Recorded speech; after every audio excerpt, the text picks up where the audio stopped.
why don't you give us some of them hadith, the icing on the cake? Okay. Assalamu alaikum, I'm Akhi Zach, and this is brother Ayman. Assalamu alaikum. Salam. Today we're going to be doing a video regarding the Prophet Sallallahu Alaihi Wasallam and the predictions he made for the future. So that's us, brother Ayman. Yeah, so there's quite a lot in the Quran and the Sunnah, quite a lot of predictions, and we can use these sort of as sort of an evidence base, among other things, to give da'wah and show to people why Islam is rationally justified as, you know, being the haqq, being the truth. And like I said, it's not the only way we can do that, but it's just one of the ways, and one of the more easier ways to explain as well to people who maybe they're not Muslim, also to Muslims as well, in order to sort of raise their iman. Okay, so we can use the statements of the Prophet ﷺ as da'wah if they were true. So how do we know that these statements were actually true, that the Prophet ﷺ said? Okay, so it's a few things really, to be honest. Number one is that a lot of these the ahadeeth that talk about predictions of the future, they're narrated by multiple companions. So in order to suggest that, you know, that the Prophet ﷺ didn't say these things, or that they were sort of back projected into his mouth when the hadith were compiled, it's difficult to justify that. The reason being is that you'd have to suggest that this, number one, the Sahaba colluded, and number two is that they colluded to make up different stories, because a lot of the hadiths that mention the same events aren't actually worded the same. They don't have the same content, so they might be talking about two completely separate things in the whole context of the hadith, but then they just mention the same details of a prediction at some point. So number one, we can't say, I wouldn't be able to say to you it's definitely that they can't collude, because if you really wanted to take it that far and be super skeptical, you could, but it would just be absurd really, to be honest, to say that, because you'd have to suggest that thousands of people basically colluded to make up lies about the Prophet, when they were the people who believed in him the most. They were the people who were, you know, going out on the battlefield, dying for the Prophet ﷺ and the name of Islam. They were the first generation who, you know, historically we know that they were the people who suffered the most for Islam. So, you know, why would they be lying? Why would they be colluding? And logically speaking, it would be very difficult to actually collude on these things as well. Why would it be difficult for them to all conspire together? Because they'd have to be all together, and there'd have to be no cracks. Not one person. They'd have to somehow have some way of one person never coming out and saying this person lied about this. And by the way, this has never happened. Like, no one's ever come out and said, oh, this group of Sahaba came together and made up this hadith. It's like it's not a thing that's ever happened before.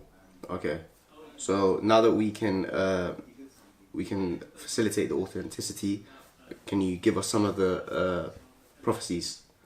Okay, yeah, so we can go through some of them.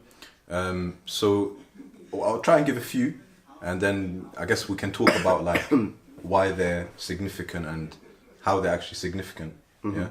So number one of the first ones that is very close to the time of the Prophet is that the Prophet ﷺ predicted that Uthman radiallahu anhu would be killed, and this prediction is made in 6 different hadith narrated on the authority of 5 different companions.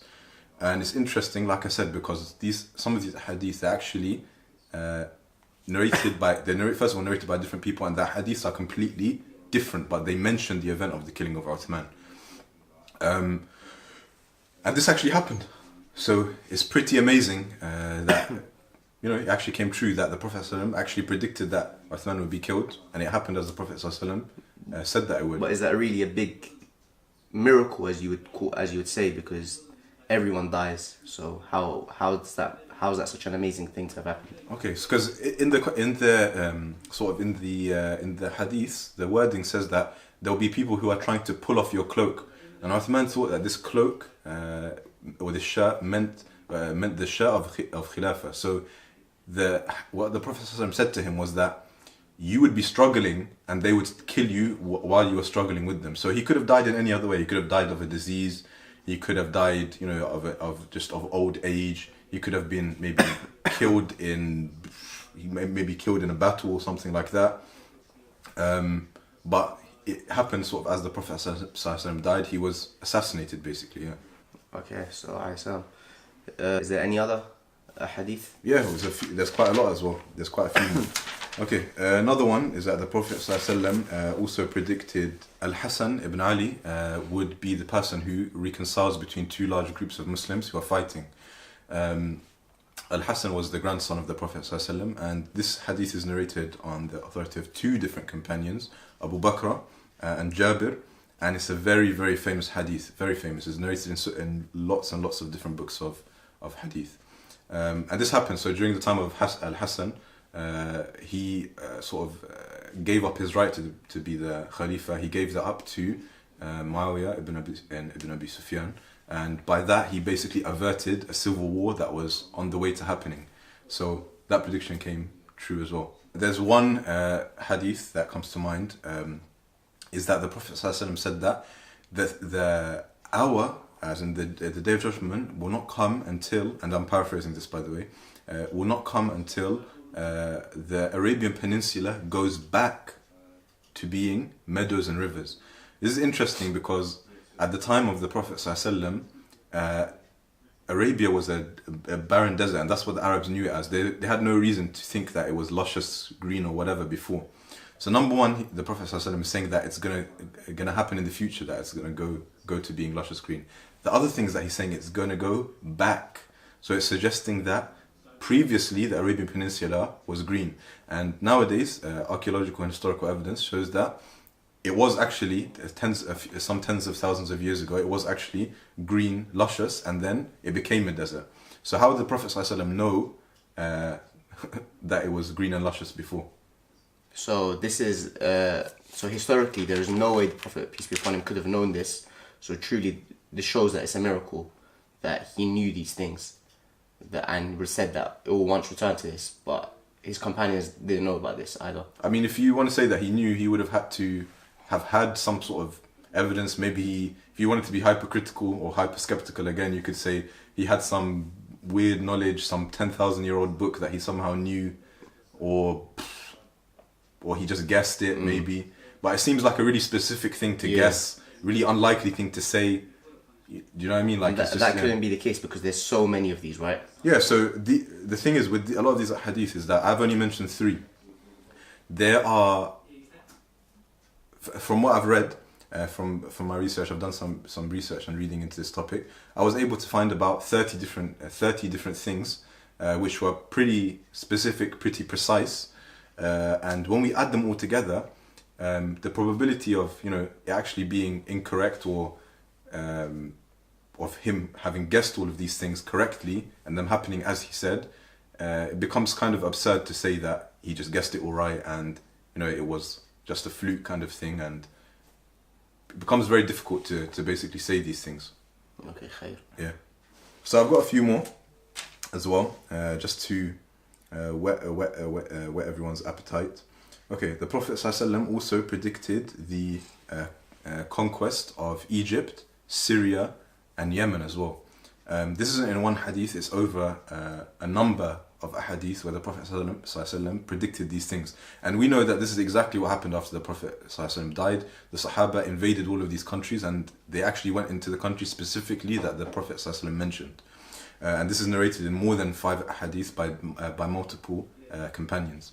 There's also an ahadith which talks about that the Prophet ﷺ said that you will conquer Egypt, and you will conquer a land where known as the land of the Qirat. The Qirat was like the currency of Egypt. And he also said that when you go into Egypt, treat its inhabitants well. So he was saying that you will sort of open Egypt, you will go into Egypt, you will conquer it.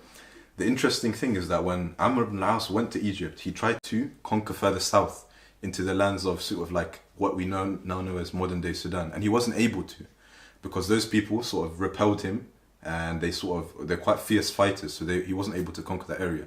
There's a hadith in Sunan al-Nasa'i where the Prophet ﷺ says, when you get to these people, the Abyssinians or the Nubians, however you want to translate it into English, leave them alone. So it's as if the Prophet ﷺ is saying that, this is just my ponderings, my reflections over it, it's as if the Prophet ﷺ is saying that when you get to these people, you won't be able to defeat them anyway, so just leave them alone. And that's exactly what happened. Amr ibn al-As, he wasn't able to actually extend the opening into those areas. So those areas weren't actually open to Islam until much later. We have some other hadith as well. One of the more interesting ones that I found quite interesting was that, and this, like for example, I said to you, like some people they might say that, you know, how do you know that it wasn't really a lie and it wasn't really back projected onto the Prophet? Yeah. I could, if you were being super hypercritical, I could say, okay, fine, that happened. But there's still a problem. What about the hadith that happened after the hadith, the predictions that came true after that hadith were actually compiled? So for example, like after Bukhari and after Muslim were put into books, there's still predictions that came true after that. So it's not like they could have been added in. Do you see what I'm saying? Okay. Do you get what I'm saying? So why don't you give us some of them hadith, the icing on the cake? Okay. So there's one where the Prophet ﷺ predicted a fire in the Hijaz region. Hijaz is like the area of Mecca and Medina. And he said that this fire would light up the necks of the camels in Busra. Busra, don't get it confused with Basra. Busra is it's an old city. It's an ancient city that was active at the time of the Prophet. Sort of nowadays it's on the border of Jordan and Syria. And this event actually happened in 654 after Hijrah. There was a fire which basically started in Hijaz. It came out of Medina, a lot of the historians said, and it was seen all the way in Busra. And this is narrated by Ibn Kathir, who was around at that time. And many other historians as well. A very famous one is his name was Abu Shamma. I think we'll put the description in the box about a blog post that I've written about this. And on there, I've basically listed some of the other historians who also talked about this as well. So that's quite amazing, is that the Prophet ﷺ actually predicted this fire and what it would look like, where it would come out from. That's quite significant, I think. There are others as well. So the Prophet ﷺ also predicted that the prophetic khilafah, sort of upon the methodology of the Prophet, would last for 30 years, and after that there would be a kingship. And this is exactly what happened. So we see that if we add up in terms of years, the reigns of Abu Bakr, then Umar, then Uthman, then Ali, then Al-Hassan ibn Ali, which was 6 months, we see that precisely after the Prophet ﷺ died, all of those reigns, they add up to exactly 30 years. And then the reign of Muawiyah came, and Muawiyah radiallahu anhu was the first king in Islam, essentially, And that happened. That's narrated by 3 different companions, and a lot of the chains for that hadith are sahih as well. So again, it comes down to, look, these 3 companions, were they making it up? Did they collude to come and make it up? Very, very unlikely. Very difficult to explain how that would be even possible. And when we add it up with a lot of the other hadith that I've mentioned, and also things that I haven't even mentioned, it all just sort of adds. It's a cumulative sort of case. You see what I'm saying? Yeah. There's another one that I'd want to mention as well. Actually, a couple. Okay, I'll mention these 2 from the Sunnah. There's one where the Prophet ﷺ, and this one is a really famous one actually. The Prophet ﷺ, have you heard of a companion called Ammar bin Yasir? Yeah. Okay, he's a really famous companion who was one of the earliest converts to Islam, and he was persecuted quite severely. His mom and his mother and his father, Yasir and Sumayya, they were the first martyrs of Islam. Sumayya was the first black woman to die for Islam, right? Exactly. She was not even the first black woman. You can say the first martyr of Islam. Exactly. The first martyr of Islam. So this companion, he's got a very sort of high status even among the companions. He's one of the earliest Muslims. He's one of the earliest Muslims. Yeah. So the Prophet ﷺ said to him that تقتلك الفئة الباغية. The transgressing party will kill you. Okay. At the time of Ali and Muawiyah, we know that they had a civil war, and the companions were split between Ali. Some of them sided with Ali, some of them sided with Muawiyah. So one of the people who sided with Ali at the time was Ammar bin Yasir, and he was killed in one of these battles between Ali and Muawiyah. So we have this hadith which says that تقتلك الفئة الباغية. The Prophet ﷺ said this to Ammar. He said that the transgressing party will kill you. And Ibn Hajar in Fath al-Bari said that this hadith was narrated on the authority of more than 10 companions. So more than 10 companions had heard this hadith from the Prophet ﷺ, and we know that it was actually a famous hadith going around as well, because there's another report that said that Abdullah ibn Amr ibn al-As and Amr ibn al-As were with Muawiyah, and they were companions, may Allah be pleased with all of them. They were companions who were on the side of Muawiyah, so they were on the opposing side. And they had even heard of this hadith because they said to Muawiyah, they said, what do you think about this hadith? The Prophet ﷺ said that like the people who kill Ammar are the transgressing party. That must mean that, you know, we're the transgressing party. Yeah. And Muawiyah said to them, and this is out of his Iman, he didn't want to be the transgressing party. He said, we didn't kill them, we're not the transgressing party. The ones who brought him to the battle, they're the ones who killed him. Okay. Yeah, because the number one, it shows two things. Again, my reflections on it. It shows two things. Number one is that Muawiyah knew about this hadith, so it must have been something that was widely known among the companions. In that even the opposing side, the opposing army knew about this.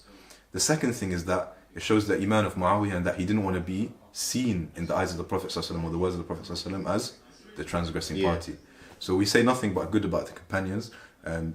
Obviously, what we're trying to do is point out some of the predictions of the Prophet ﷺ. So that's quite significant as well. I found that one for me was quite amazing, to be honest, because it's quite clear cut. How about the hadith on the Bedouins competing? That's quite a famous hadith. Oh yeah, Jazakallah khair for bringing that to mind. Yeah. So we have another hadith where the Prophet ﷺ said that the hour will not be established until you see barefoot, naked, destitute shepherds competing in the building of tall buildings. So nowadays, what do we see? Where's the tallest building? It's in Dubai. Dubai, yeah. Where's the new tallest building? It's going to be in Jeddah in Saudi Arabia. They're trying to build it. Yeah. Where these two people? They were, what were they, 60 years ago? Naked, destitute shepherds in the middle of the desert. Yeah, not really educated. And now what are they doing? Exactly the words of the Prophet ﷺ, competing to build the tallest buildings. Two tallest buildings are going to be between Saudi Arabia and the UAE, Dubai. This is also a sign of Yawm al-Qiyamah as well. Exactly, yeah. So the times are near that the people who were basically the lowest of society, now they're competing in the tallest buildings in the world. Yeah. And the fact that the Prophet sallallahu alaihi wasallam prophesied this as well shows that it was that he had knowledge of the foreseen, as that this isn't something that someone would just know. So clearly that the predictions of the Prophet, peace be upon him, they're clearly sahih. 100%. I think anyone who's sort of sincere and who's watching this will be able to see that. There's another hadith where the Prophet ﷺ predicts, this is one interpretation of one sort of modern day scholar, where he predicted that markets would be close. And the phrase in Arabic is that the Prophet ﷺ predicted taqarub al-aswaq, which if we translate it roughly into English means that the shops or the marketplaces will come close together. One of the modern day scholars, he interpreted this as meaning that it would mean that there'd be globalization. And if you think about it, it actually fits in. What is globalization? It's like travel is really close, everything's available online on the internet, so the markets are really close. It's so easy for me to buy something even from China, for example, and that's narrated. It's a Sahih hadith, and it's narrated in Sahih Ibn Hibban on the authority of Abu Hurairah, and it's also narrated by two other companions actually, and you can find that hadith in Al-Fitan, and also the name of the book escapes me, but it's narrated by three different companions. Abu Hurairah, a Bedouin, we don't know the name of the companion, but we say that he's a companion. It doesn't matter in hadith as long as we know the person was a companion. And it was also narrated by Hudayfa ibn al-Yaman. Something for you Indians out there as well. The Prophet ﷺ also predicted the conquest of India as well. So this is narrated in three different hadith. Two of them are weak, and one of them is Sahih on the authority of Thawban, and that's narrated in An-Nasa'i. The other two are narrated on the authority of Abu Hurairah, and they're both in An-Nasa'i as well. Another one, for my Afghan bro, for my Afghan brother. Tell me. The Prophet ﷺ predicted as well that they would be fighting against the Turkic people.